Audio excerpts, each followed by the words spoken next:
Hi, this is Dr. Epstein. I'm with a patient that's allowed me to show the portions of her procedure.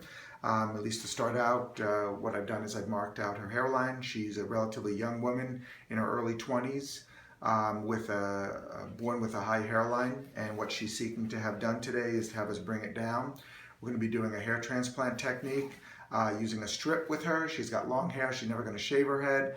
Plus, in order to get the amount of grafts that we want, at least 1,700 grafts, we really need to do a strip technique. With FUE, we'd have to shave most of her back of her head and the side of her head, and it just wouldn't be realistic. Plus, I generally find with certain women, especially those with thinning hair in the back, that the strip procedure provides a better amount of grafts. So here she is, and let me go ahead and show you what I've marked out on her. Now, basically, we like to think of the face in thirds. She's got 1/3, 1/3, 1/3. This is approximately where the 1/3 point is, where that dot is maybe just a tad higher.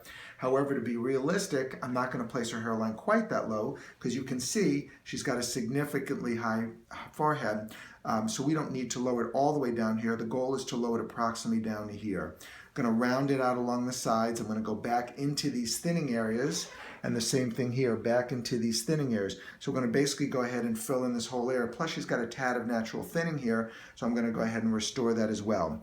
There is another option to patients like this, which is called the surgical hairline advancement. That's where I basically bring the whole hairline forward. In her case, because of the relative limited flexibility of her scalp, with the surgical hairline, I could probably only bring it down to here. Maybe around here, she would still need grafting to get a nice look. So she said, let's just go right with the grafting. The other thing is she's got some thinning along the hairline. I'm usually not a big fan of doing the hairline advancement, surgical hairline advancement in patients with thin hair, because there's a greater risk that that scar will show through.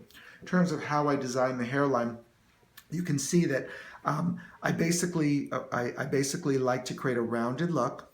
The widow's peak, which she has a natural one subtly, is going to be the same thing here. And note that it's off to one side. It's off a little bit to, in this case, the left side. That's her natural widow's peak. So I'm just mimicking that, just bringing it down. Most people do have an off-center widow's peak. As I like to say, it's not an Eddie Munster. We're not trying to create Eddie Munsters. We're trying to create feminine-looking hairlines. Or even with men, it's the same thing. You see the natural direction of her hair is to grow forward this way, then it grows to the right, and then it grows almost backwards. The donor area is going to go ahead and come from the back of her head. I'm going to take out a strip around that like that. Dissolvable sutures, since she doesn't live here in Miami, so she'll be able to go ahead and not have to worry about getting the sutures removed. Total procedure to do around 1,700 grafts takes around 7 to 8 hours. We're all ready. In fact, Linda, who's filming this, is actually going to be ready to do a lot of planting. Assisted along with some of my other great assistants. I make all the recipient sites. This way, to be assured that she gets the most natural and impressive result. I'll also, of course, do the work on her donor site. Anyway, this is Dr. Epstein. Do you have any questions, Sui? No. No questions? We're getting ready to go. Thank you very much.